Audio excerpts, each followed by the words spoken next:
Gênesis capítulo 21. E disse Sara: Deus me deu motivo de riso, e todo aquele que ouvir isso vai rir-se juntamente comigo. Versículo 6. Finalmente havia chegado o tempo determinado. Abraão seguraria nos braços o tão almejado filho da promessa.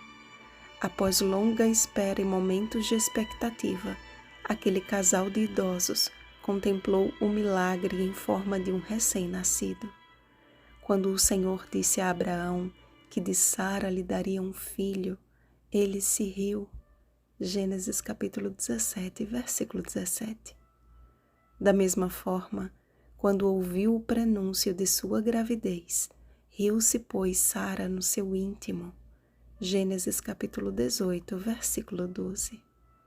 Deus transformou o que julgamos ter sido uma atitude de incredulidade em verdadeiro motivo de riso e contentamento.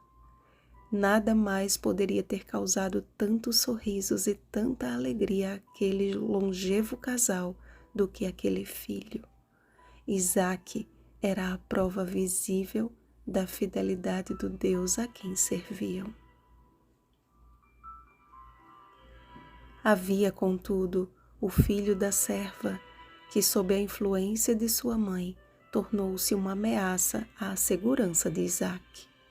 Nutrido o sentimento de inveja pelo título dado a Isaque de herdeiro da promessa, Ismael crescia sentindo-se injustiçado em seu direito de primogenitura.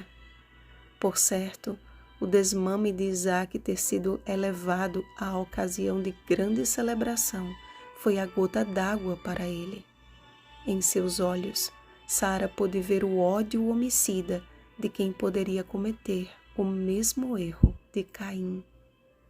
Não foi por capricho que ela disse a Abraão que mandasse embora Agar e Ismael, nem tampouco pelo orgulho da maternidade, mas foi temendo pela vida de seu tão esperado filho. Aquele pedido, contudo, pareceu muito penoso aos olhos de Abraão. Como despediria um filho com sua mãe sem terem para onde ir? Como dizer adeus àquele que por tantos anos lhe foi o consolo na velhice? A ordem de Deus pode soar para nós como severa, mas ele jamais falha em suas palavras e ações. Seguir a orientação de Sara era o melhor a se fazer naquele momento. É certo que o patriarca teve que pagar o preço esmagador de mandar embora um filho, mas Ismael cresceria sempre vendo e ouvindo que de Isaque Deus suscitaria um povo escolhido, verdade esta que o seu coração não estava disposto a conviver e nem a aceitar. O Senhor proveu grande livramento para ambos os lados quando anuiu com a despedida de Agar e Ismael. Os olhos de Deus, contudo, repousavam sobre a criança gerada de Abraão e Agar. Quando ela saiu, andando errante pelo deserto, ele já estava lá para socorrê-la. Mas existe um momento nos desertos desta vida em que não conseguimos mais enxergar a possibilidade de continuar. Agar só conseguia ver a sede do menino. Fixando os olhos no que achava não ter mais solução, levantou a voz e chorou. Notem que a Bíblia não diz que Deus ouviu o lamento de Agar, e sim a voz do menino. A voz de uma criança moveu o coração de Deus enquanto sua mãe foi interrogada: "Que tens, Agar?" Ela sabia que por trás daquela pergunta havia a inquestionável verdade de que ela mesma havia provocado o seu próprio infortúnio. A inveja e a discórdia de Ismael não foi herança de nascimento, mas da influência direta de sua mãe, que construiu seu caráter tijolo por tijolo na ganância de possuir o que não lhe pertencia. Pela segunda vez, Agar foi alcançada pela misericórdia divina e, abrindo-lhe Deus os olhos, percebeu que a solução de seu problema estava a poucos passos de distância. E apesar da decisão precipitada de Abraão e Sara em gerar um filho da escrava, apesar da rebeldia de Agar ou de seu filho não ser o filho da promessa, Deus estava com o rapaz.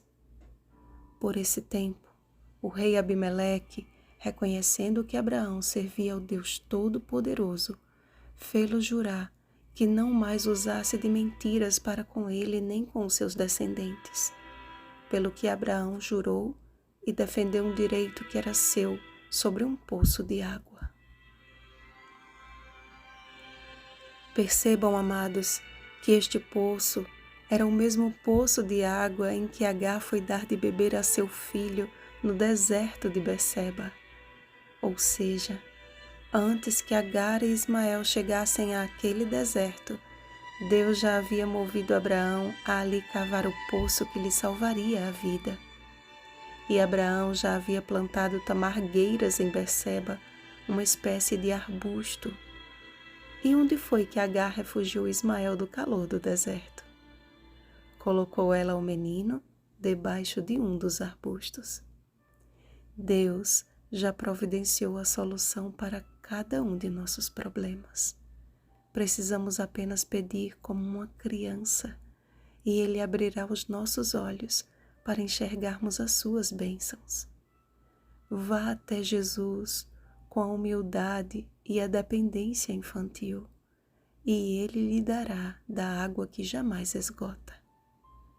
Aquele que tem sede, venha, e quem quiser, receba de graça a água da vida. Apocalipse capítulo 22, versículo 17. Vigiemos e oremos. Bom dia, saciados pela água da vida. Rosana Garcia Barros.